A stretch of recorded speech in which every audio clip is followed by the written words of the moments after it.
Perpetuity is a type of annuity, annuity का ही एक type है। एन्युटी पर तुम लोग 4 फॉर्मूला पढ़े, फ्यूचर, प्रजेंट, फिर फ्यूचर, फिर प्रजेंट, मतलब 2 था आपका एन्युटी रेगुलर का और 2 था आपका एन्युटी ड्यू का। अब ये जो है परपेचुटी, ये कौन सा टाइप है? इसमें आपका पेमेंट चालू हो जाता है लेकिन एंड कभी नहीं होता। यानी ये वैसा एन्युटी जो फॉरएवर के लिए हो, मतलब शुरुआत हो गया और उसके बाद उसको कंटिन्यू पैसा मिल रहा है। जैसे मान लीजिए आप किसी के घर पे गए रेंट पे रहने के लिए, अब अपना ज़िंदगी वहीं बिता दिए पूरा, होल लाइफ, फिर आपके घर में जो बच्चा है वो भी उसी लाइफ उसी घर में बिता रहा, तो क्या वो रेंट देना बंद कर देगा? तो पैसा तो दे ही रहा है कंटिन्यूएशन, जनरेशन चल रहा है, लेकिन वो फॉर एवर चल रहा है। जब तक आप उसका घर का यूज़ करेंगे तब तक आपको पे करना पड़ेगा। तो वैसे टाइप का जिसका बिगिन, तो मान लीजिए जिस समय से इंटर करेंगे उस समय शुरुआत हुआ आपका और आपने हमेशा होल लाइफ वहीं बिता दिया अपना, तो आपको ऐसा करता नहीं है। तो इसका मतलब लॉजिकली हम बात कर रहे हैं, ऐसा लोग करता नहीं, क्योंकि जिंदगी जो चाहता नहीं कि हमसे रेंट में रहें, तो आगे सक्सेस करके अपना घर खरीद लेता है। लेकिन हो जाते हैं कोइंसिडेंटली, मान लो वो अपना ग्रोथ नहीं कर पाया, लेकिन अपना जीने पीने के लिए जितना जिंदगी कमाना था उतना खा रहा है वो, और रेंट भरने लायक ही पैसा कमा पा रहा। ठीक है, अब एक महीना मान लीजिए घर ले लिया, लोन लीजिएगा, लोन भरना पड़ेगा आपको 12,000 महीना, और आप अर्निंग उतना नहीं कर पा रहे हैं, अब 15,000 या 16,000 कमा ही रहे हैं, तो रेंट भर पाएंगे वहाँ दे पाएंगे लोन? नहीं भर पाएंगे। तो वो क्या करेगा उतना में, वो ऐसा घर ढूंढेगा जहाँ 1,000 रुपये महीना रेंट हो, बाकी खाने पीने चला लेगा अपना। तो बस वही सही बात है। तो कहने का मतलब है कि ऐसा जो भी सिचुएशन हो जिसमें आप कंटिन्यू फॉरएवर कर रहे हो, वैसे टाइप का। या पिछले बार में होता क्या था, पहले के जैसे गवर्नमेंट जॉब लगता था तो शुरुआत हो गया पेमेंट उसका, अब वो रिटायर भी हो गया फिर पेंशन मिल रहा है, तो ये पैसा क्या फॉरएवर ही चला ना। ऐसा तो नहीं कि वो बीच में बंद कर देगा, चलता रहेगा। तो उसके डेथ होने के बाद भी उसका फैमिली को मिलता रहता है। हाँ हाँ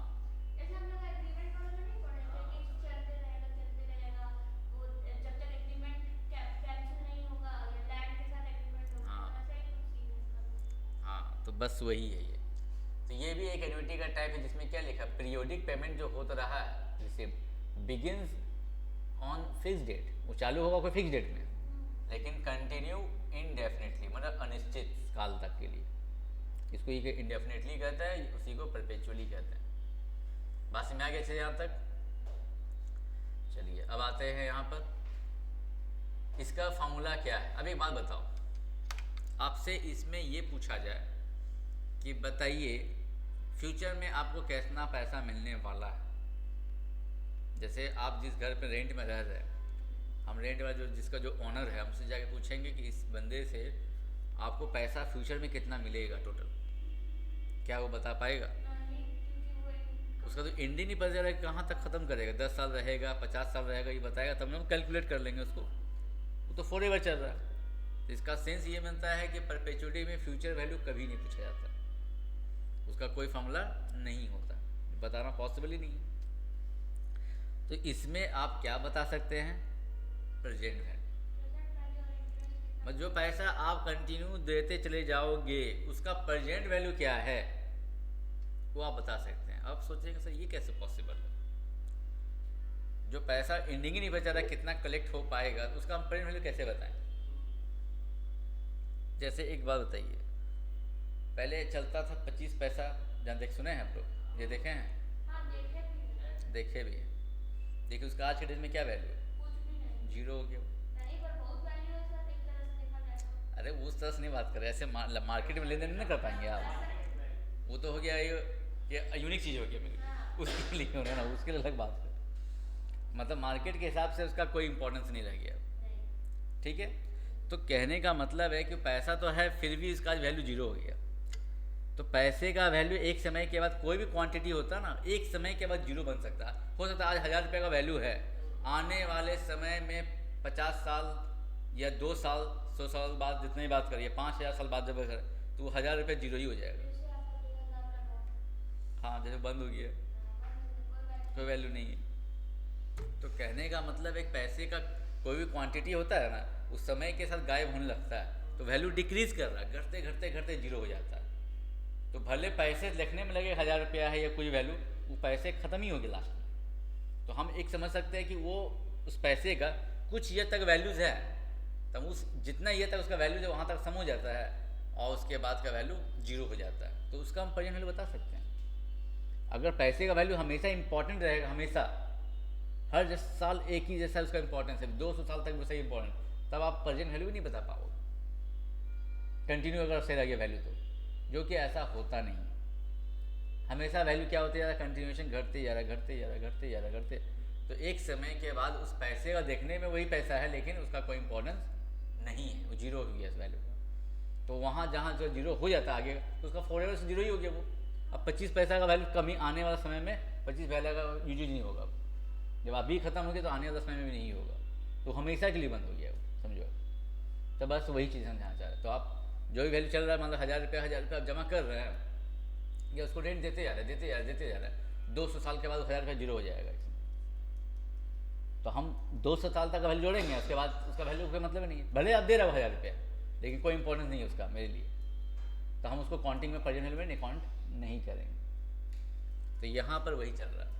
तो जैसे देखिए, इसमें हमेशा प्रेजेंट वैल्यू पूछेगा, लेकिन फ्यूचर वैल्यू कभी नहीं पूछेगा। तो चलिए देखिए, तो क्या होता है इसका फॉर्मूला। देखो, ये तो अलग चीज़ हो गया।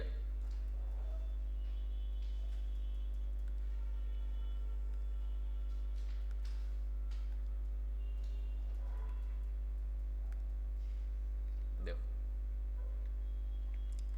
तो हम लोग एन्युटी जो रेगुलर पढ़े थे,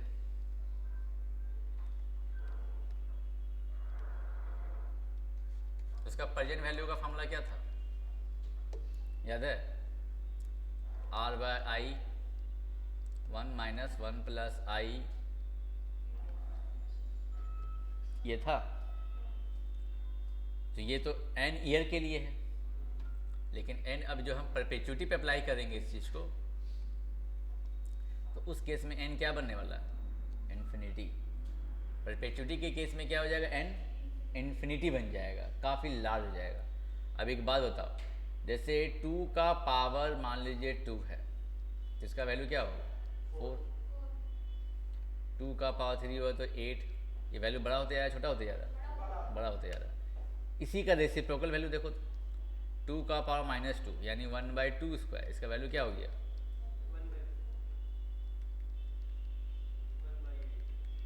वैल्यू बड़ा हो गया, छोटा हो गया, अब छोटा हो रहा है। बस में अच्छे से हम क्या बोले, पावर में जब वही नंबर बढ़ा रहे हैं, लेकिन नेगेटिव में बढ़ा रहे हैं, तो देखते जाइए वैल्यू कितना होते जा, छोटा होते जा रहा है कंटिन्यूएशन। ये और छोटा हो गया। तो सोचिए, इसको डिवाइड किया 0 पॉइंट समथिंग, कितना छोटा वैल्यू आएगा। तो 2 का पावर -इन्फिनिटी से कितना छोटा हो जाएगा, इसको हम नियरली क्या मान लेंगे, 0। यस, जैसे एक रोटी ले लीजिए आप, और एक रोटी को हमको बांटना है 4 आदमी में, तो 4 हिस्सा करेंगे, तो पीस तो दिखाई देगा कितना बड़ा साइज का है। लेकिन हम बोलेंगे एक रोटी को बांटिए, पूरा इंडिया में बांट दीजिए सबको। अब बताइए सबको कितना मिलेगा, मिलेगा एक एक एटम मिलेगा, नहीं जो फिजिकल, वो भी दिखाई देगा। अगर उसको हाथ में सटा के पॉपुलेशन रेट कितना है, एक रोटी कहाँ से बनाएगा। तो वही, अब जो एटम तो पता है इन्फिनाइट होता है ना भाई, हम उस नज़र से बात करते, कितना छोटा हो जाएगा, उसको हम 0 ही मांगेंगे, नहीं दिए उसको, हम यही बोल सकते हैं हम उसको। तो बस वही हो गया। ये इतना बड़ा नंबर से आप डिवाइड ही करे हो ना, कि 1 को कि 0 बनना ही बनना है। इसीलिए कभी भी 2 का पावर या किसी भी नंबर का पावर -इन्फिनिटी मतलब 0। तो इसका मतलब है कि जैसे ही आपने इन्फिनिटी डाला n के जगह पर, ये बन गया क्या आपका, क्वांटिटी 0 हो गया। तो आपका एन्युटी रेगुलर के मतलब जब परपेचुटी में 2 केस बनेगा, एट द एंड और एट द बिगनिंग। तो ये एट द एंड वाला केस है, तो एट द एंड वाला केस में प्रेजेंट वैल्यू का जो फार्मूला होगा परपेचुटी का, वो R/I हो जाएगा, क्योंकि 0 हो गया। तो 1 - 0 0, 1 - 0 1, और 1 से इंटू करेंगे तो R/I रह जाएगा। तो यही फार्मूला यूज होगा डायरेक्ट परपेचुटी में। आपका एट द एंड का फार्मूला ये होता है। बस मैच है यहाँ तक। एक और फॉर्मूला था एट द बिगनिंग वाला,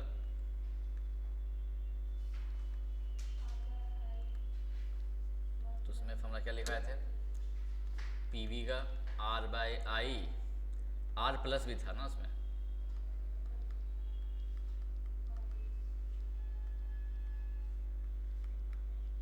ये था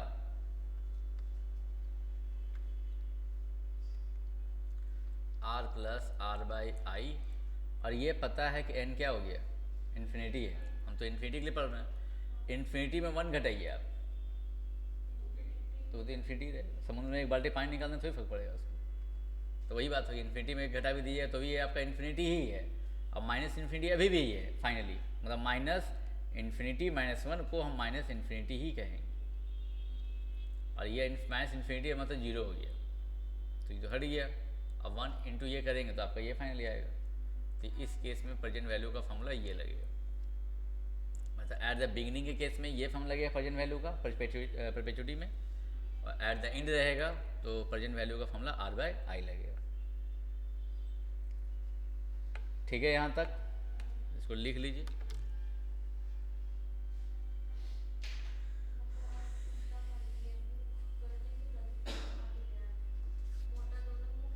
अच्छा, आगे तो अभी नहीं देखती है कि आगे क्या है।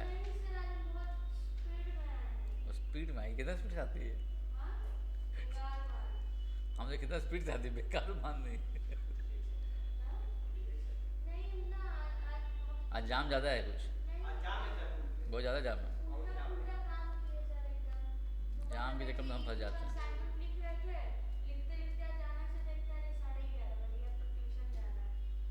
होता है, आदमी खो जाता है कहीं पढ़ते पढ़ते, हम तो खाना खाना भूल जाते थे पढ़ते समय।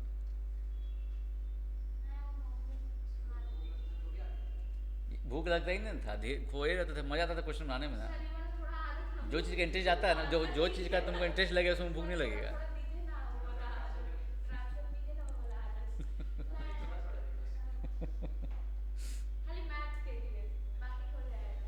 किसी चीज़ को पाने का जो क्रेजीनेस होता है ना, तो उसमें भूख नहीं लगेगा आपको, ये चीज़ है। आप जिस समय देखिए, अगर एग्जाम्पल बताते हैं कि आपको जो चीज़ पाने का इच्छा है वो अगर आपके हाथ में है तो उसमें भूख पे ध्यान नहीं रहेगा, आपका उसी पे ध्यान रहेगा, वो आपका समय पार हो जाएगा। भाई भूख लगता है तो हो जाए 3 बज जाए, कोई चीज़ खरीदने जा रहे हैं आप, तो आपका एक्साइटमेंट से वो अलग ही मूवमेंट रहेगा, अलग चीज़ होता है वो। तो आज तो हमको वही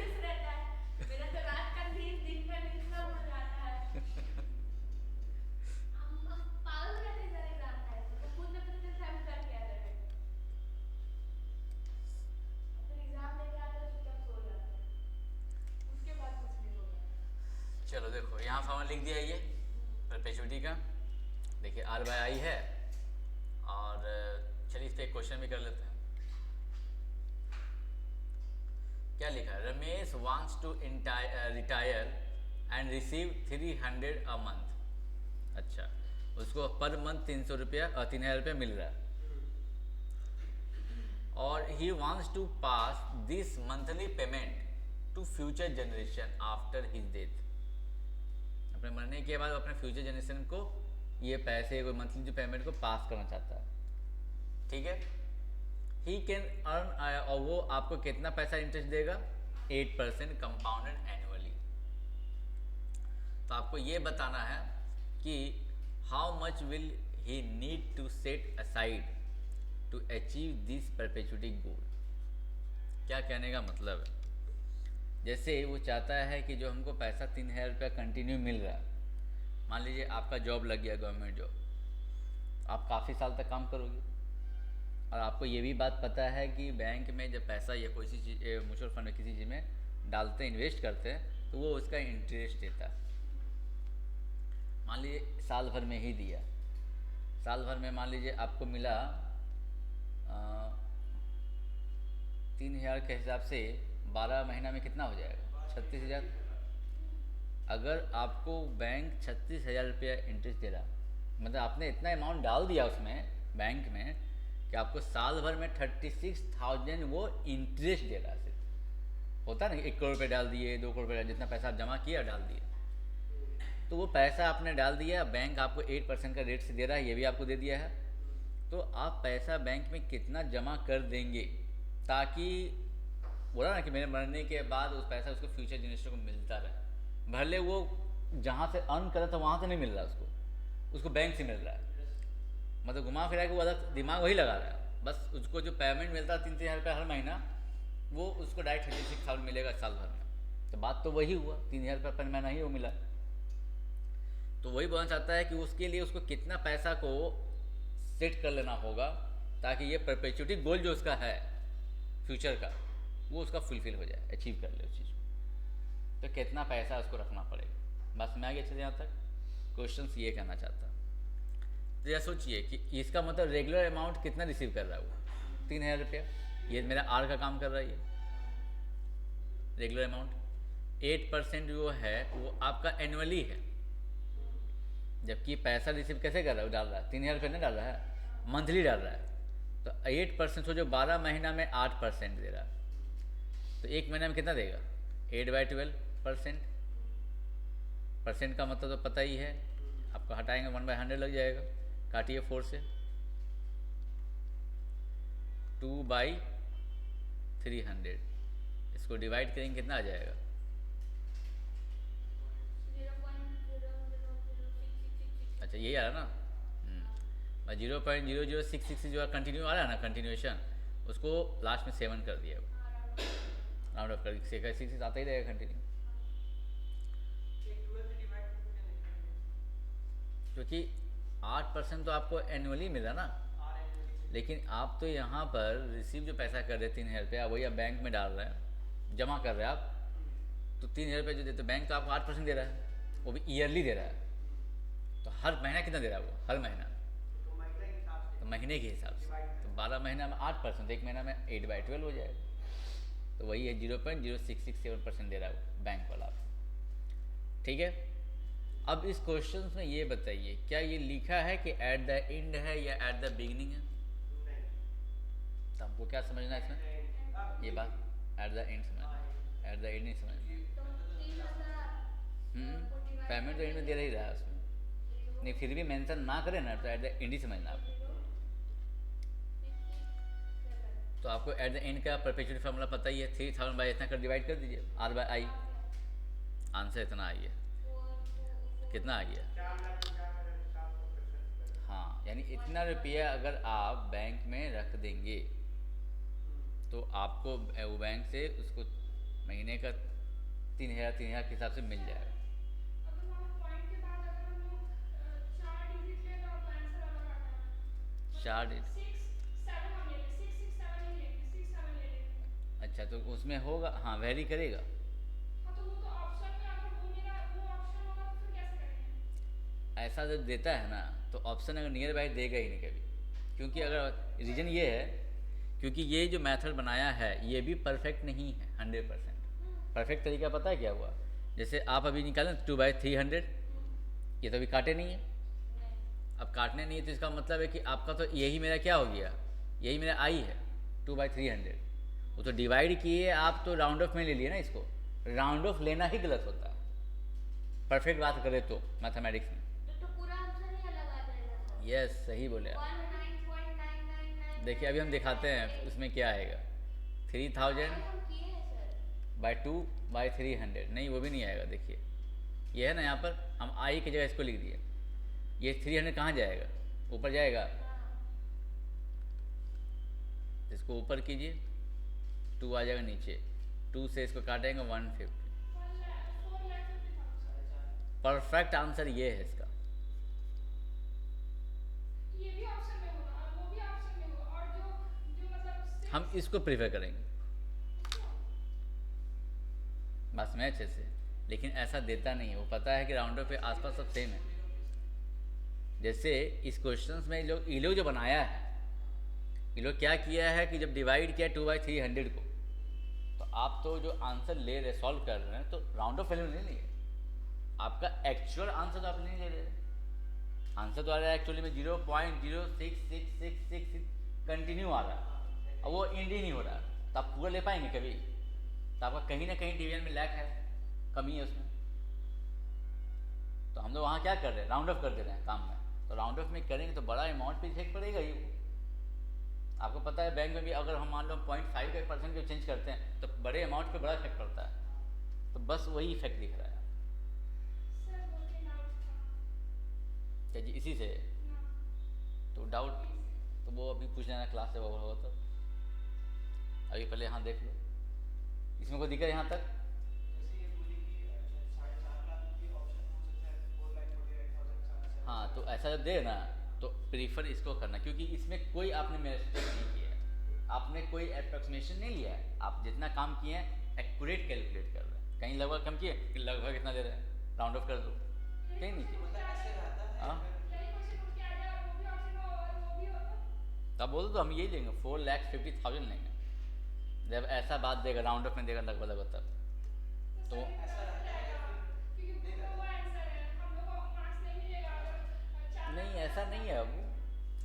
वो ऐसा करता ही नहीं है। आंसर शीट में जो आंसर होगा वो उसको सही करेंगे ना। हाँ नहीं है तो होता है। अगर ऐसा उसके पास हो गया, मान लो जिस टीचर को ये चीज़ का नॉलेज नहीं है, बताते हैं तुम लोगों का जो लाइन में जो टीचर जितने सारे होते हैं सीए वाले फाउंडेशन में और साइंस वाला दुनिया का जो मैथ्स का टीचर जो होता है उन लोगों में परफेक्शन बहुत ज़्यादा होता है। सर वो लोग का तो मतलब पूरा यही टक्कर तो वही बता रहे हैं कि हम लोग क्या करते हैं, हम लोग साइंस के टीचर हैं तो हम लोग हर चीज़ परफेक्शन पे ज़्यादा फोकस करते हैं। तो परफेक्शन को ही हमेशा मानेंगे लोग। अगर हम उसके साथ आर्गूमेंट कर देंगे ना इसका मुंह बंद हो जाएगा सामने वाले। सर लोग जो बात कर रहे हैं उस पे हम एक बात बोलना हाँ। चाहेंगे। अगर इस हिसाब से ऑप्शन देने लगा तो कोई बच्चा सीए ही नहीं निकाल पाएगा। ये तो सब एम्प्लीट्यूड वाला क्वेश्चन है कि ये भी ऑप्शन दे देगा वो भी ऑप्शन दे देगा। कंपटीशन एग्जाम में एम्प्लीट्यूड क्वेश्चन आता है, एम्प्लीट्यूड क्वेश्चन आएगा तो तुम इसमें नहीं लिख सकती है अकाउंट जैसा और लॉ जैसा, ठीक है? तो कम से कम किसी ने पूछा नहीं उसका अपना जो था मन में बता दीजिए। 100 क्वेश्चन ऐसा होता है, सही बात है आपने बोली, लेकिन इसमें नहीं सर एक बात बताइए, पूरा 100 क्वेश्चन अटेम्प्ट कौन कर रहा है? पहला बात, ठीक है? दूसरा बात, जो 100 क्वेश्चन अटेम्प्ट कर रहा है उसको ये बात नहीं पता होगा कि कौन सा मार्क करना है। 100 क्वेश्चन जो अटेम्प्ट कर रहा है उसके पास इतना भी दिमाग होगा कि नेगेटिव मार्किंग हुई है। सीयूईटी का एग्जाम देखिए, उसका प्रोस्पेक्टस पढ़िए कभी जाके पढ़ना, पहला ही लाइन लिखा हुआ है ये जो आपको नहीं लगता है वो मत मार्क कीजिए क्योंकि इसमें नेगेटिव मार्किंग है। कैसे आपको पता चलेगा हमको नहीं लगा? मेरा तो आंसर वो आ जाएगा, वो आ जाएगा तो उसमें ऑप्शन वो 4 में से एक आंसर होगा मेरा। तो आपको जब वही तो बता रहे हैं। इसमें कितना खराब आती है। एक बात फिर सुन लो ये बात, अगर ऐसा बात जब रहेगा आपको परफेक्शन के साथ जाना पड़ेगा। जब मेरा क्वेश्चन ऐसा रहेगा ना, हम सब लगभग दे रहे हैं अगल बगल में, तो हम आपका एक्यूरेसी चेक कर रहे हैं। इसका मतलब जान लीजिए सिंपल सा बात। अगर डिस्टेंस में नंबर दे रहे हैं इसका मतलब वहाँ पे एक्यूरेसी नहीं देख रहे हैं, आपका आंसर सही आ रहा है कि नहीं आ रहा है उससे मतलब हुआ है। हम तो मैथ्स का लेकिन हम जब बगल बगल नंबर दे रहे हैं मतलब आप कितना एक्यूरेट सोचते हैं ये हम वो चेक कर रहे हैं आपको। आप टेस्ट में एम्प्लीट्यूड क्वेश्चन देते हैं, हाँ देते हैं, ये तो कोई डाउट नहीं। मतलब एग्जाम में भी आएगा। हां हम परफेक्शन करने के चक्कर में चलते हैं, हम परफेक्ट ज़्यादा सज जाते हैं। हम अगर इसका आंसर देंगे हम तो मार्क करेंगे 4,50,000। और लोग आंसर में भी अगर जो वो लोग टीचर लोग काट रहा है तो गलत वो लोग है। अगर उन लोगों के साथ बैठ के डिस्कशन होने लगेगा ना तो उन लोग का मुंह बंद हो जाएगा अभी। तो डिस्कशन के लिए लोग तो कर सकते नहीं है, वही बात से दिक्कत है। तो कोई उपाय ही नहीं है, तो झेलना पड़ेगा। ये कोई उपाय सब कुछ दुनिया का सब कुछ झेलना पड़ता है। वो तो तुम लोग का किस्मत इतना खराब है। हाँ जो गलत है तो गलत हम बोलेंगे, इसको सही तो नहीं बोल देंगे जबरदस्ती। अब लोग बात सोच के हमको ऐसे लग रहा है कि हम तो बर्बाद हैं सब। देख रहे हैं अगर देखा जाए तो यहाँ पर ये चीज़ देखिए 4,39,725 और इसमें कितना रुपए का अंतर है? सबसे अच्छा इस बात पे बहस करने कितना का हम वही बताओ। सिर्फ एक 1,000 भी नहीं है, हाँ सिर्फ एक 49 नहीं 50 है। लगभग 225 रुपये के आसपास का अंतर है। तो 225 रुपये के लिए उतना मारपीट कोई नहीं करती। यही नहीं होगा 0.25 मार्क्स। एक बात बताइए, जब पैसा वो तुमको इतना रुपये देने वाला है, इतना मतलब जमा कर रहे फ्यूचर में, तो 225 रुपये सोचेंगे आप? सर तो आपका बात फिर लागू हो जाएगा कि ये तो अभी छोटा अमाउंट है, बड़ा अमाउंट रहेगा तो घपला हो जाएगा। नहीं तो ये बड़ा, तो यहाँ पर राउंड बड़े अमाउंट पे ही बात हो रहा है, लेकिन उसी में 50-100 रुपये का अंतर हो रहा है। जब आप कोई सामान खरीदने जाएंगे लाख रुपये 2 लाख रुपये सामान का, अब वहाँ पर 25 रुपये बढ़ा के बोलेगा तो आप वहाँ पर डिस्कशन होता नहीं गए, हम 25 नहीं छोड़ेंगे तो दे ही दो 25 छोड़ 25 रुपये बात करेगा, होता ही नहीं होता है। हाँ अब 25 रुपये सामान ही उस पर बात करने लगे तब डिबेट हो जाता है। काम करते हैं एक्सरसाइज वाला क्वेश्चन सॉल्व करेंगे तो अपने आप पता चल जाएगा। लेकिन इस चीज़ पे ध्यान रखना, तो जहाँ सेम सेम रहेगा आपका मतलब है सामने वाला एक्यूरेसी चेक कर रहा है, तो आपको एक्यूरेसी के साथ जाना पड़ेगा। ये चीज़ जान ले, वहाँ राउंड ऑफ का जितना काम होता है ना उसको एलिमिनेट करते जाइए उस जगह पर, आपका आंसर अपने आप से जगह पहुँच जाएगा, राउंड ऑफ नहीं करना। मतलब वो सर का कहना है कि 0.0000000666666 आया तो उसको इनटू करो 3000 से, तुम राउंड ऑफ मत करो। हाँ तो हम लोग तो कैलकुलेटर में करना दबा देना है। हाँ, कैलकुलेटर पे करते हैं वो चीज़ जाता है। एक ऐसा नंबर था कि कैलकुलेटर की जरूरत भी नहीं था जरूरत पड़ा हमको कहीं, हो गया डायरेक्ट। आप टीचर हैं अरे, सर, फिर गलती है बात है। आप अगर हम लोग को अपने लेवल पे समझने लगे तो हम लोग बस ये ऐसे निकाल लेंगे। हम लोग अभी तुरंत घुसे हैं मैथ्स को बुक को छुए हैं 2 साल बाद। चलिए नेक्स्ट देखिए, नेक्स्ट टॉपिक क्या है, ग्रोइंग परपेचुटी। इसमें क्या होता है कि इसमें भी परपेचुटी वर्ड लगा तो फॉरएवर तो ये भी है, लेकिन उसके बगल में लिख दिया है ग्रोइंग। ग्रोइंग का मतलब क्या, बढ़ते जाना। यानी कभी कभी क्या होता है कि जैसे आपको बैंक में पैसा आप इक्वली जमा कर रहे हो, ठीक है, लेकिन बैंक बोला कि पहला साल आपको हम देंगे 5%, दूसरा साल देंगे आपको 6%, फिर अगले साल देंगे 6.4%, ऐसा कर करके वो बढ़ाते जा रहा है। तो यह जो इंक्रीमेंट जो हो रहा है रेट हर साल का, वो इक्वली रेट से परसेंट से बढ़ा रहा है। बस मेरा चले यहाँ तक। तो सर वैसे बोल सकते हैं कि 3000 पे पहले 8% दिया, फिर अगला महीना जो 6000 था उस पे 8% दिया, ऐसे हाँ। टाइप का क्या? तो हर साल जो अमाउंट परसेंट जो बढ़ते आ रहा है उसका ग्रोइंग का भी आप निकाल रहे हैं प्रेजेंट वैल्यू। पैसा तो आप जो 3000 पे जमा करते थे तो उससे 3000 होता था पहले फिक्स था, अब 3000 पे नहीं होगा, 3000 के साथ मान लीजिए 0.1% यहाँ पर हर साल बढ़ाते जा रहे हैं, तो 3000 उसका 0.1% जोड़ दीजिए उसमें, तो सेकेंड ईयर का अमाउंट हो जाएगा। फिर उसके नेक्स्ट ईयर का निकालना हो तो फिर 0.1 का स्क्वायर लग जाएगा उसके ऊपर, क्योंकि बढ़ते जा रहा है ना हर साल परसेंट, तो वो अमाउंट आपका हर साल बढ़ते जा रहा है। अब जो गवर्नमेंट अब जो दे रही है एक पूरा जो पूरा पैसा एक साथ में, उसका रेट भी फिक्स है। आप क्या कर रहे हो कि जैसे बैंक गए आज 3000 रुपये जमा किया आज जाके, एक साल हुआ, अगले साल क्या किया 0.1% बढ़ा के पैसा बैंक में डाल दिया, फिर अगले साल क्या किए फिर 0.1% फिर बढ़ा के आप पैसे डालते हैं, मतलब आप पैसे को बढ़ाते जा रहे हो हर साल डालते जा रहे हो। बस मैं अच्छे से यहाँ तक। और बैंक गवर्नमेंट जो बैंक दे रही है बैंक वाला, वो परसेंट भी अपना फिक्स रखा है कि हम इतना ही आपको फाइनली देंगे, तो उसका रेट फिक्स है, लेकिन आप पैसा जो डालते जा रहे हैं वो आपका इक्वली रेट से ग्रोथ कर रहा है। तो वैसे सिचुएशन में उसका प्रेजेंट वैल्यू क्या है, फ्यूचर वैल्यू बता सकते नहीं है क्योंकि परपेचुटी में पता ही है फॉरएवर चल रहा है, तो आपको तो प्रेजेंट वैल्यू बताना है। बस यहाँ पर आप थोड़ा सा ट्विस्ट क्या कर रहे हैं सिचुएशन में कि आप अपने पैसे को हर साल जो है बढ़ाते जा रहे हो। हाँ, तो बड़ा अमाउंट डालिए तो ज़्यादा इंटरेस्ट ना बनेगा, तो हर साल का अमाउंट बढ़ाते जा रहा है तो इंटरेस्ट भी बढ़ते जा रहा है उसके हिसाब से, तो आप ये सोच के पैसा ही बढ़ाते जा रहे हैं हर साल, आप सोचेंगे कि पैसा जो कलेक्ट होगा वो बड़ा अमाउंट कलेक्ट हो जाएगा, तो सारे पैसा का प्रेजेंट वैल्यू क्या है वो निकालो। तो देखिए यहाँ ये क्या किया है, ये वाला ध्यान देखो, यहाँ पर हमेशा जो चलता है जैसे 0 1 2 3 ये 4 चल रहा फॉरएवर तक, क्योंकि एंड तो पता है नहीं। पहला साल के एंड में आपने ₹8 डाला, दूसरे साल के एंड में आपने आर में जी, जो जी लिखा है ग्रोइंग परसेंट है वो, मतलब आर का जी परसेंट, ₹8 जमा करते ही हैं आप, और आर का जी परसेंट आपने जोड़ दिया, तो सेकेंड ईयर में आपने कितना डाला आर प्लस उसी को जी लिख रहा है, सॉरी जी बाय 100 लिखा, जी लिख रहा है डायरेक्ट, वो जी बाय 100 नहीं लिखा, जी लिख रहा है, ये परसेंट को शो नहीं कर रहा वो। तो सेकेंड ईयर का अमाउंट ये हो गया जो यहाँ पर लिखने वाले हैं। फिर अगले साल क्या किया, इस अमाउंट का फिर आपने क्या किया जी परसेंट बढ़ा दिया, जी परसेंट जोड़ दिया, तो इसमें से इसमें कॉमन निकालो R1 प्लस जी, तो पहला इसमें बचेगा 1 और ये कॉमन निकल जाए तो यहाँ क्या बचेगा, तो दोनों का स्क्वायर नहीं बन जाएगा सेम सेम है, तो देखिए स्क्वायर लिखा है, जो अमाउंट बढ़ते जा रहा है, जो पैसा बढ़ गया उससे फिर G% बढ़ा दे रहे हैं, फिर पैसा आपने डाला, फिर अगले साल फिर G% बढ़ा दिए, मतलब हर साल अपना पैसे को इंक्रीज करते जा रहे हैं ग्रोइंग रेट से। तो फाइनली ये चला कहाँ तक, देखिए इन्फिनिटी तक। बात समझ आ गई यहाँ तक। तो आपको पता है कि ये पैसा जो जमा हो रहा है एट द एंड कर रहे हैं हम लोग, तो एट द एंड कर रहे हैं, तो एंड के हिसाब से फॉर्मूला जो लगाते हैं वो लगाइए। फॉर्मूला क्या होता है, आर बाई, है ना।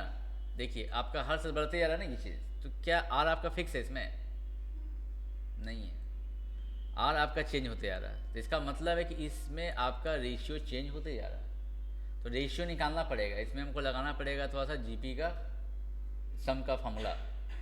तो देखिए फर्स्ट टर्म ये है, सेकेंड टर्म ये है, थर्ड टर्म ये है, ये इसमें कोई दिक्कत तो नहीं है कि ये कैसे लिखा हुआ है, खाली हमको निकालना पड़ेगा फर्स्ट टर्म और सेकेंड टर्म में रेशियो क्या है। तो निकालिए यहाँ पर ratio, second term divide by first term, ये कटेगा इसके साथ, आर कट गया, क्या है आपका 1 प्लस जी बाई 1 प्लस आई, ये आ गया आपका यहाँ से यहाँ तक। देख लीजिए ये क्या निकल गया आपका रेशियो। तो रेशियो जो आ गया, तो आपको पता है कि यहाँ आपको फॉर्मूला यहाँ पे लगाना जो होता है, तो जीपी में इन्फिनाइट का सम का फॉर्मूला क्या होता है देख लो। थोड़ा सा जीपी का फॉर्मूला पूरा जब पढ़ेंगे, जीपी जब पढ़ोगे ना आप, तो पूरा क्लियर हो जाएगा अच्छे से, लेकिन ज़रूरत नहीं है इस फॉर्मूला को उतना डेरिवेशन से देखना, हम आप फिर चाहते समझा देना। हाँ इसके बाद है परमुटेशन कॉम्बिनेशन पढ़ाने के बाद जो सीक्वेंस सीरीज उसी में पढ़ाऊँगा, दोनों है। तो देखो जीपी में इतना जान लो कि अगर रेशियो फिक्स होता है और ये इन्फिनाइट तक है, तो उसका सम का फॉर्मूला होता है first term by 1 minus R. ये मत सोचो कि सर कैसे आ गया, अभी वो बाद में बताएंगे आपको, अभी फॉर्मूला खाली फिल हो जाता है। देखिए रेशियो सेम है, इसमें आर का रेशियो है, देखिए तो second by first, third by second, क्या आ रहा है रेशियो हमेशा आर आ रहा है, देख लो थर्ड बाय सेकेंड करो, आर कट गया तो बचा आर, सेकेंड बाय फर्स्ट करो तो ये आ रहा है। तो रेशियो सेम है इसमें, तो इसमें रेशियो सेम होता है उसको जीपी कहते हैं, और जीपी का इन्फिनाइट का सम का फॉर्मूला क्या होता है first term divide by 1 minus R. तो जब देखा आपने कि फर्स्ट टर्म इसमें क्या है, फर्स्ट टर्म आपका ये था, सेकेंड टर्म ये था,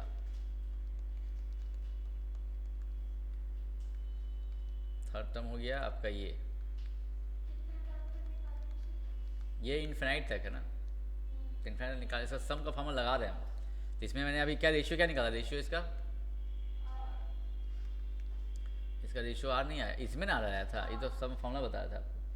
इसमें जो रेशियो आया था वो 1 प्लस जी बाई 1 प्लस आई आया था, यहाँ जो निकाले थे हम लोग सेकेंड बाय फर्स्ट करके।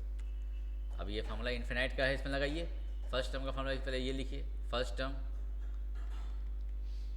अब सम का फॉर्मूला लगा रहे हैं, यहाँ सम निकाल रहे हैं, एस इन्फिनिटी सम का फॉर्मूला ए हो गया आपका ये फर्स्ट टर्म ये वाला, और 1 माइनस आर, फॉर्मूला ये देख लीजिए आपका first A by 1 minus A is the first term, 1 minus R, तो 1 माइनस आर क्या है रेशियो, तो 1 plus G by 1 plus I.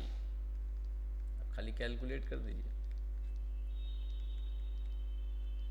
Bracket खोलेंगे -1 माइनस जी,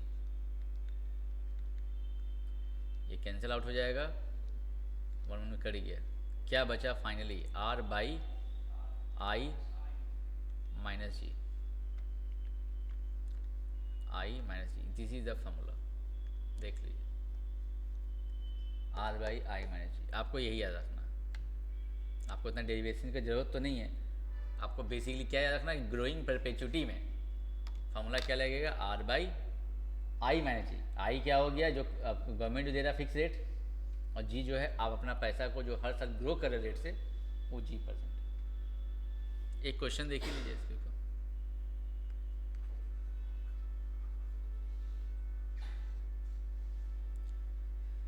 देखो क्वेश्चन क्या दिया हुआ, अज्यूमिंग दैट डिस्काउंटिंग रेट जो है 7% पर एनम, मतलब इस रेट से पैसा डिस्काउंटिंग होते जा रहा है। और आप कितना पे करेंगे ताकि आपको 50 रुपीज़ रिसीव मिले, 50 रुपया। और ग्रोइंग परसेंट आपका है 5% एनुअली फॉर एवर। तो ये जो है आपका आई हो गया, जो हर साल डिस्काउंटिंग रेट हो गया वो। अब पैसा जो बढ़ा रहे हर साल 5% बढ़ा रहे, जी हो गया 5%। तो आई को हम लिखेंगे 7/100 यानी 0.07, और जी हो गया 5%, तो 0.05। आई भी निकली है, जी भी निकली है, और आपको आर तो दिया ही कि हर आप 50 रुपया रिसीव कर रहे हो। हर मतलब हमेशा फॉरएवर 50 रुपया पाते रहे आप। मतलब आज पैसा कितना रखते जाएं, मतलब डालते जाएं, ताकि फ्यूचर में 50 रुपया 50 रुपया नहीं, मतलब 50 रुपये मिले इस साल, और फिर अगले बार हमको कितना परसेंट मिले, 50 का जी परसेंट, यानी 5% बढ़ा के मिले। फिर नेक्स्ट ईयर मिलेगा 50 रुपये का 5% का, फिर 5%, तो ऐसा बढ़ते चल जाएगा। तो कंपाउंडिंग ही तो सोचना है, एन्युटी का मतलब ही मैंने बताया था कंपाउंडिंग।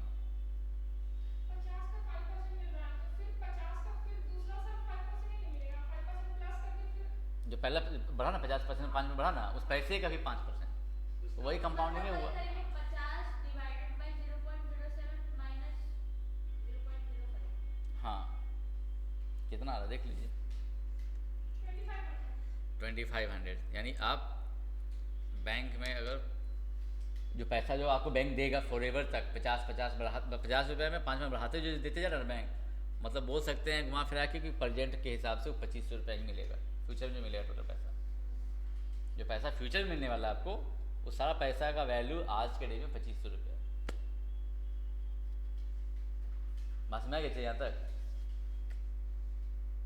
क्वेश्चन का कॉन्सेप्ट में आया यहाँ पे क्या बोलना चाह रहे हैं कि हर साल बैंक वाला आपको भले 5% बढ़ा के देते जा रहा है, या आप क्या किए कि बैंक देते जा रहा, तो उस सेट में क्या होगा, पूरा पैसा जो मिलेगा फ्यूचर में, उस सारे पैसे का प्रेजेंट वैल्यू 2500 रुपया। ठीक है यहाँ तक? और 2500 रुपया को 50 से डिवाइड कर देंगे तो फिर क्या आएगा?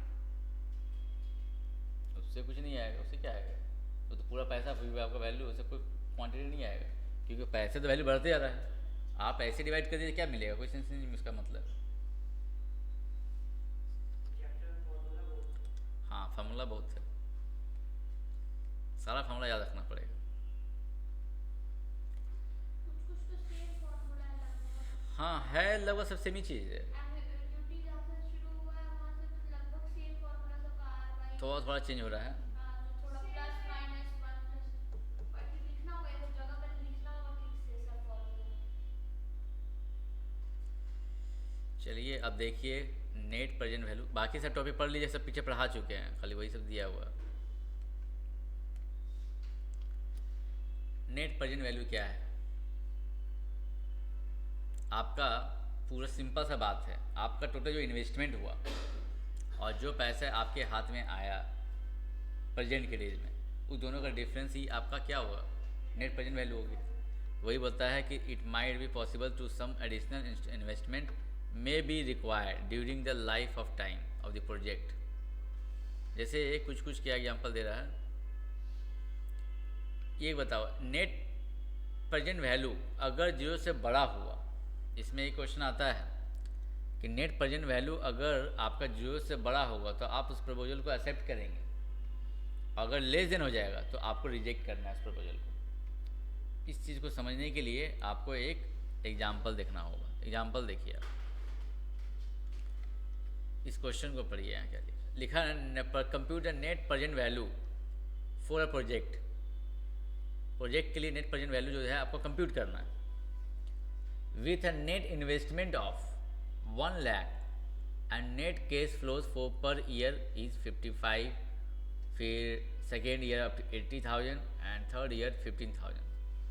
कंपनी का जो कॉस्ट का जो है, अब कॉस्ट का जो कैपिटल इज 10%, उसका रेट जो है कंपनी का। अब बताइए आपका इन्वेस्टमेंट कितना था, 1 लाख, फिर एक पहला साल मिला आपको इतना, दूसरे साल इतना मिला, तीसरे साल इतना बना। दोनों का डिफरेंस देखिए कितना आ रहा है। जैसे ये भी दिया हुआ एक साथ, ये मत सोचिए कैसे आया ये चीज़, इसका वैल्यू आपको दिया हुआ देख लीजिए। पहला ईयर का 10% कैसे रेट परसेंट का इफेक्ट क्या पड़ रहा है, वो सेकेंड ईयर का है, थर्ड ईयर का रेट परसेंट सब दिया हुआ, तो आपको उसके हिसाब से कैलकुलेट करना। तो पहला सोचो कि 1 लाख आपका कैश इनफ्लो था, ठीक है। दूसरे साल 55,000 का 10% के रेट से कितना रुपया हो गया, जो भी आया सामने दिख ही रहा है कितना है, खाली 10% निकाल देना, ये 10% बोलते हैं, 0.90909 निकाल देना, मल्टीप्लाई कर दो इसको इससे, डायरेक्ट आंसर आ जाएगा ये। क्वेश्चन में दिया वैसा पीवी आया, हाँ वो दिया रहेगा। दिया रहेगा। तो आप दोनों क्या इसका निकालने का तरीका भी है, वो आगे पढ़ेंगे हम लोग। तो इसको इंटू कर दो, कितना आ जाए देख लो करके, इतना आ जाएगा, आ रहा ना। इसका इंटू कर दिया आएगा, इसका इंटू कर दिया आएगा। ये पैसे में इस को जोड़ के घटाइए तो कितना आ रहा है, इसको जोड़िए पहले 49, 66 वाला और 11 को सबको जोड़िए और माइनस कीजिए 1 लाख से।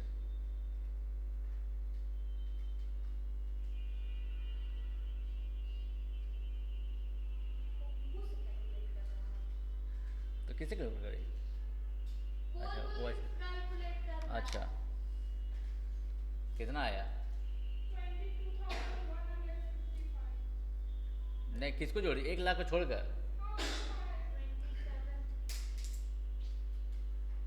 49,995 प्लस 66080 प्लस 1126680 है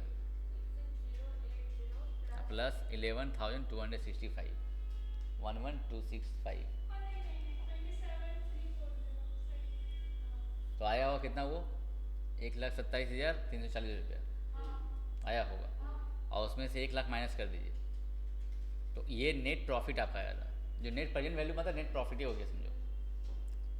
तो क्या आपका, हाँ माइनस इसलिए कि 1 लाख आप इन्वेस्टमेंट कर रहे हैं, कंपनी आपको दे रही है कि इतना पहला साल दिया आपको 9.909%, दूसरा साल दिया आपको इतना परसेंट, तीसरा साल इतना दिया कंपनी, तो तीनों पैसा मिला के पैसा कोई मिला 1,27,340 रुपये, और 1 लाख आप इन्वेस्ट किए थे, तो आपको कितना मिला 27,340 रुपये एक्स्ट्रा। तो क्या आपको क्या करना चाहिए, रिजेक्ट करना चाहिए, रिसेप्ट करना चाहिए। जैसे आप कंपनी बोला कि हम आप मुझे 1 लाख रुपये दीजिए, मैं पहला साल आपको इतना परसेंट दूंगा जो यहाँ दिया हुआ है, दूसरा साल इतना परसेंट दूंगा, तीसरा साल इतना परसेंट दूंगा, 55,000 पे इतना देंगे, 80,000 पे इतना देंगे, और तीसरा साल इतना देंगे। वो स्टेटमेंट बोल दिया कैसे देंगे आपको, तो आप तो देखेंगे कि फाइनली हमको क्या प्रॉफिट हो रहा है। हाँ तो एक्सेप्ट करेंगे, तो वही company should accept the project. तो कोई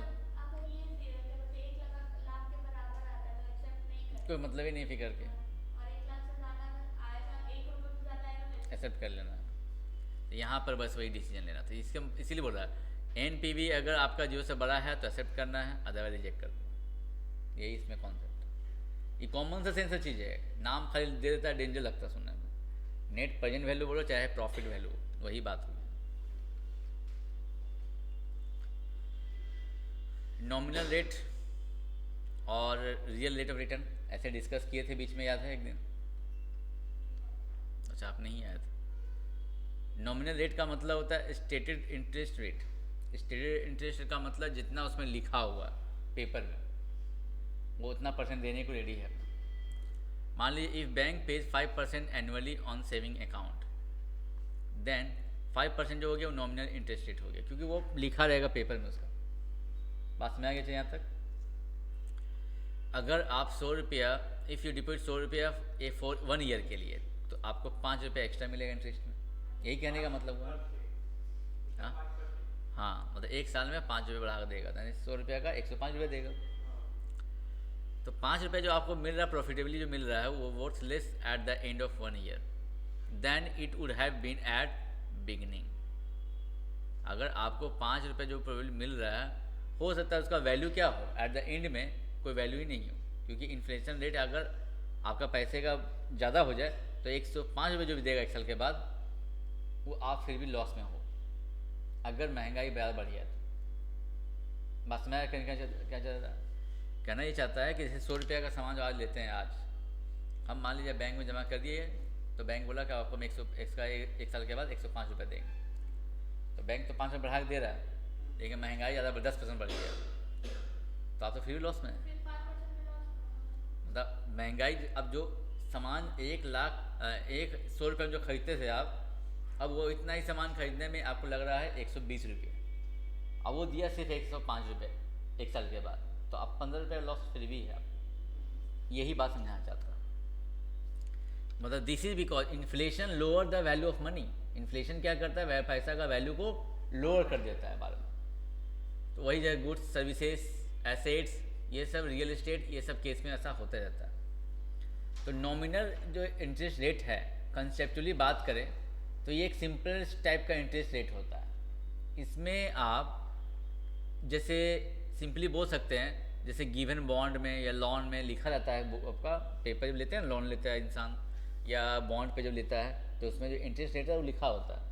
तो जो लिखा हुआ रेट रहता है उसको नॉमिनल इंटरेस्ट रेट कहते हैं, और वही लिखा गया, उसी को हम लोग स्टेटेड इंटरेस्ट रेट कहते हैं। और this interest works accordingly simple interest rate. वो किसके ऊपर वर्क करता है, तो सिंपल इंटरेस्ट के ऊपर ही वर्क करता है वो, उसमें कंपाउंड इंटरेस्ट नहीं चलता है नॉमिनल रेट में। It does not take into account the compounding period, ये कंपाउंडिंग पीरियड में नहीं चलता, वही समझा रहा है ये बात। अब रियल रेट ऑफ रिटर्न समझा रहा है, ये तुमको इतना देर समझा रहा था नॉमिनल रेट का मतलब क्या है, कि जितना पेपर में लिख दिया है उतना ही वो पैसा का रेट से बढ़ाएगा पैसा। सर मान लीजिए कोई कंपनी में इन्वेस्ट, ठीक है, और उस कंपनी को उनको बोला कि हम 1 लाख रुपए इन्वेस्ट किए, 10% उसको देना था, तो उनको नेक्स्ट ईयर क्या देगा, 1,10,000 रुपए देगा, ठीक है। पर उस कंपनी को प्रॉफिट हुआ, तो क्या वो प्रॉफिट का कुछ परसेंट हमको नहीं देगा? कुछ भी नहीं। जितना वो इंटरेस्ट बोलेगा जितना हम बोलेंगे आपको हम उतना देंगे, बाकी पैसा बढ़े, अपना मेहनत कर रहे हैं, तो जो पैसा बढ़ेगा वो अपना रखेंगे ना तो बाबू। ऐसे तो फिर अगला मतलब जितना भी बाहर कंपनी हो, अगर बोलेगा स्टेटमेंट में कि जो परसेंट हमको प्रॉफिट होगा आपको हम देंगे, तो देना पड़ेगा कुछ उसको। परसेंट तो जैसे जो क्या बोलते हैं डिवेंचर ओनर फंड और बोरो फंड होता है, जो ओनर्स फंड इक्विटी लेता है, उन लोगों को तो कुछ परसेंट ऑफ प्रॉफिट मिलता है ना। तो आपका स्टेटमेंट में रहता है ना। हाँ। देखिए आप देखिए बैंक में जाके देख लीजिए, के बाद लीजिए, बोलिए तो बैंक कितना पैसे कमाता होगा, कितना लोग होम लोन लेता है, हाँ, तो कितना पैसा से कमा रहा है वो हमको थोड़ी देगा उसका पैसा कुछ पहले। वो आपका जितना रेट लिखा उतने पैसे देगा आपको, उसको कोई मतलब नहीं कि हम कितना पैसा कमाया ज़्यादा बढ़ा लिए। वो तो फाइनेंशियल इंस्टीट्यूशन है ना सर, पर उसका हम बात नहीं कर रहे हैं। जैसे हम बोल रहे हैं कि हम मान लीजिए कि उस हिसाब से सोचे, हम ये टॉपिक से नहीं पूछ रहे, हाँ। हम उस हिसाब से सोचे कि हम ओनर्स फंड लिए, हाँ ठीक है, तो उसमें तो हम मैनेजमेंट का हिस्सा हो गए कि हाँ, हम ठीक है। इक्विटी खरीदे, ठीक ठीक है, ठीक है, तो इक्विटी खरीदे तो हमको प्रॉफिट तो मिलेगा ही ना। तो उस पर मिलेगा, वो अलग चीज़ हो गया है। मतलब वो ये क्या बोलते हैं, पूरी बोरोड फंड पे है। हाँ, ये वो फंड के हिसाब से जो आप जो दे रहे हैं, ये जमा कर रहे हैं, और जितना उस स्टेटमेंट बोल दिया है वो उतना ही देगा, चाहे हम ज़्यादा पैसा प्रॉफिट कमाएं, चाहे हमको लॉस हो, तो इसमें ओनर्स फंड का कोई हिसाब उससे कोई मतलब नहीं है। जहाँ वो बात होता है ना, वो पेपर में लिखा आता है कि प्रॉफिट का भी आपको इतना परसेंट मिलेगा, हाँ। तो आप अब पेपर में साइन आप भी किए हैं, वो भी साइन किया है, ये प्रूफ रहता है, तो वहाँ तो आपको देना ही पड़ेगा। हाँ, तो इसमें उससे मतलब ही नहीं है, ये तो बोल रहा है कि आपका जो पेपर में लिखा हुआ है बस वही आपका सिंपल इंटरेस्ट के रेट, उसी को कहते हैं नॉमिनल रेट ऑफ इंटरेस्ट, वो सिंपल इंटरेस्ट पे ही वर्क करता है ये, ठीक है। और वही लिख रहा है रियल रेट ऑफ रिटर्न क्या हुई है, तो रियल रेट का मतलब ही वही है कि जब इन्फ्लेशन रेट आपका है वहाँ पर उसका वैल्यू को क्या कर रहा है, घटा दे रहा है। अगर इंटरेस्ट रेट अगर एक्सीड कर जाता है इन्फ्लेशन रेट से, मान लीजिए इन्फ्लेशन रेट से भी ज़्यादा आपका ग्रोथ रेट ज़्यादा है, जैसे मान लीजिए 20% आपका, मान लीजिए 100 रुपया का 20% महंगाई बढ़ा, मान लीजिए 120 रुपये सामान लग रहा है, और आपका जहाँ बैंक में जमा किए वो आपको दे रहा है 125 रुपया, तब तो भाई फ़ायदा में है आप। तो आप बोल सकते 5% का ही रियल रेट मिला हमको, आप ये नहीं बोल सकते कि हमको 25% का प्रॉफिट हो रहा है, रेट मिल रहा है। तो बस वही है, तो वही लिखा है नॉमिनल रेट में इन्फ्लेशन माइनस कीजिएगा तब जाके बोलिएगा रियल रेट ऑफ रिटर्न वही है मेरा आपका। बस मैच है ये, तो आप ये मत सोचिएगा कि जो दे रहा है 25% बढ़ा के तो आप 25% पे ही ध्यान दे रहे हैं, तो रियल में वो इतना नहीं मिल रहा आपको, मिल रहा है 5% आपको। तो यही कहना चाहता हूँ, कोई दिक्कत यहाँ तक। और फिर ये इन्फ्लेशन जो माइनस है इसको उठा के इधर ले आएंगे तो प्लस हो जाएगा, तो real rate interest rate plus inflation equal to nominal interest rate. बात वही हुआ। आप इसको याद रखिए चाहे इसको रखिए, खाली इक्वेशन है, इधर तो हल करना है और क्या। इफेक्टिव रेट ऑफ इंटरेस्ट तो पढ़ ही चुके हैं, ये तो वही चीज़ है, इसमें कोई नया चीज़ नहीं है, जब सेम है, इसको अलग से पढ़ने का कोई ज़रूरत नहीं। और लास्ट टॉपिक जो पढ़ना है CAGR, उसके बाद आपका एनुअलिटी ख़त्म। हाँ LR करेंगे। ABCD याद कर लिया। ABCD याद कर ली।